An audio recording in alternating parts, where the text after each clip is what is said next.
Engineering counselling schedule విడుదలైంది. June 27 నుంచి engineering ప్రవేశాల ప్రక్రియ మొదలు కానుంది. జూన్ 30 నుంచి మొదటి విడత వెబ్ ఆప్షన్లు, జూలై 12న మొదటి విడత ఇంజనీరింగ్ సీట్ల కేటాయింపు ఉంటుంది.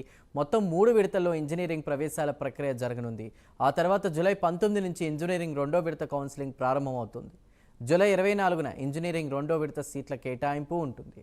ఇక జూలై 30 నుంచి ఇంజనీరింగ్ తుది విడత కౌన్సిలింగ్ మొదలు కానుంది. ఆగస్టు 5న తుది విడత ఇంజనీరింగ్ సీట్ల కేటాయింపు ఉంటుందని కన్వీనర్ తెలిపారు.